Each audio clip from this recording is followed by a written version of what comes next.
Hello, it's currently 2:20 p.m. I'm sitting in my kitchen. My name is Susana Martinez, and I'm here to talk about Say Her Name, a memoir, nonfiction, fiction novel written by Francisco Goldman. And I've got a guest with me, none other than Goldman's wife, Aura Estrada. Hello there. Hello. So how you doing? Pretty good for being dead. Yeah, no, I feel that. So I have Aura here with me because we just want to talk about, her perspective on how this book goes about and how it is written and just all the things that have been included in it without necessarily her say so because she had passed at the time of its publication. So for those of you who aren't aware of what this book about, Say Her Name is again a kind of nonfiction fiction piece written by Francisco Goldman. It kind of tracks, his emotional journey after Aura here unfortunately passed 2 years after they had been married. They'd been together for what, 5 years? Yes, 5 around Yeah. They've been together for 5 years and she unfortunately died in a body surfing accident. My condolences, by the way. there. Thank you. And so this book just kind of talks about not necessarily just his grieving process, but also Aura's life as well, which I think is very interesting considering that, again, she was not here. I was dead. She was dead. She hadn't caught on. And, there's so much about her life, despite the fact that she had no say-so about what had been put in, what should have been talked about or hadn't been talked about. So I just we should just jump on in. So, Aura, how do you feel about the direction of this book, like the plot and the structure? Well, I guess I could start off by saying I did not heed that saying, careful when you date a writer. Because your life will end up in a book, as mine did. Yeah, that's very true. I don't know, as far as the way that he did it, I thought it was interesting to begin with my death. Mm-hmm. And then a story of when we were together instead of probably how we met and going on from there, our lives together. And it was also very interesting for him to use my personal diaries, my journals in the book. Yeah, because I would say those diaries, I think when we think of the word diary, it sounds so childlike, Like nowadays, adults keep a journal, like a bullet journal. Yeah. But a diary just sounds like, a little Dear girl. diary. Yeah, exactly. Dear diary. This is what I did today. And so, including, I feel like there's a lot more of your childlike voice when he had those diaries in there. So what does that make you feel? It made it maybe not confusing, but a little awkward to see my voice as a child versus my voice as a woman or an accomplished writer. Because you were 30 when you had passed. Yes, so to see the words I wrote of anger maybe towards my mother or towards a situation that I was living as a teenager versus something much more current in my life at that time was a bit, it struck me as Child. yes, it maybe infantilized me and it gave me a voice that I didn't have at that time.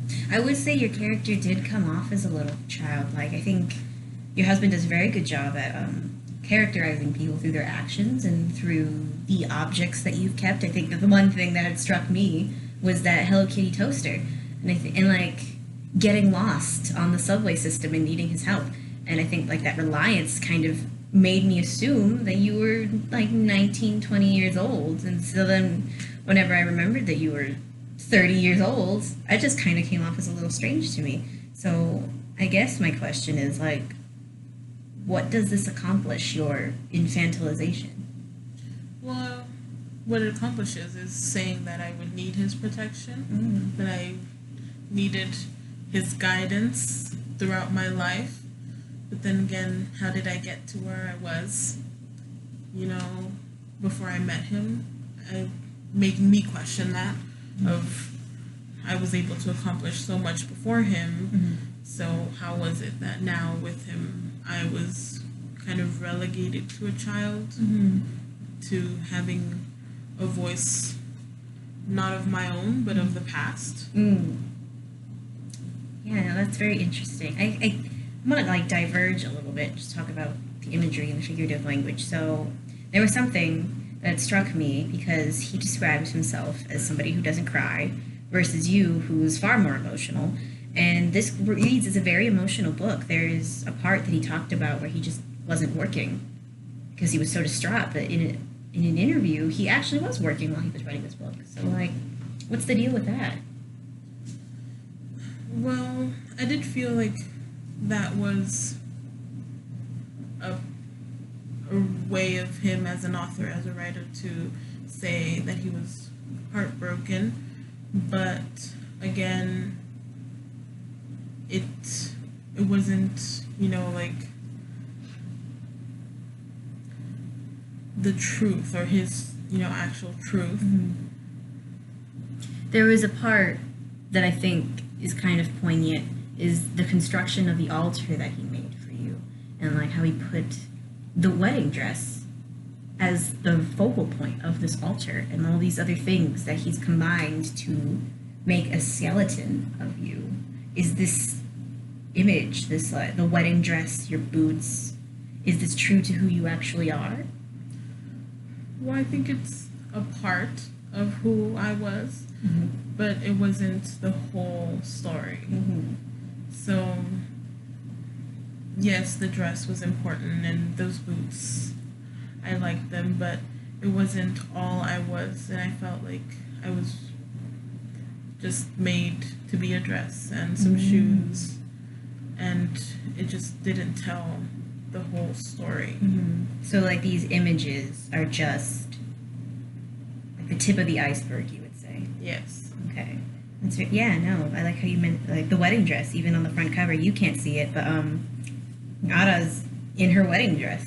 I think just, like, that honing in of this image of linking the two of you together, I think reinforces what you're saying. I like this connectivity that you guys have. Yeah, and I think it was really interesting, the cover, to have me walking away from him in my wedding dress and toward my death, instead of when we got married, where I was walking toward him. So I did find that interesting. Okay. I think something else that you touched on is just like, the way he's portrayed you. And this is the point of view of this book is first person, but then it switches to third when it talks about you. And you might as well just be like the protagonist, I feel, because of how much this is about you and about your life. So what does it do for him to be speaking in first person when talking about personal issues that have impacted you? Well, I thought it was interesting for him to write in first person about so many things, but then in third about me, because and then again have my voice within it, but then he would be telling stories about my life and before him. So I think it was just kind of taking away your agency, I'd say. Would that be correct? Yes, it was very much taking away my agency and not allowing me to act upon the story, even if it did seem like I was an author of sorts. Yeah, that's right, you're an author. Within the book. So it did not, but I did not have any say-so in any of the things that happened. And I guess as like, I don't know, the whole question that I think has been looming this entire interview is just, how do you feel about this book being written?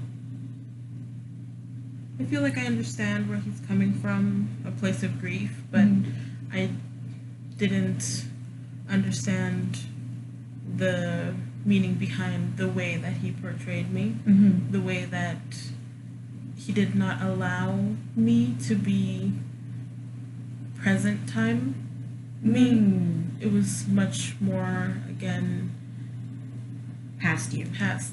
So I guess maybe he was stuck in, you know, reliving my life through my journals and, you know, maybe getting to discover that. But then again, he forgot who I was at the current time of my demise.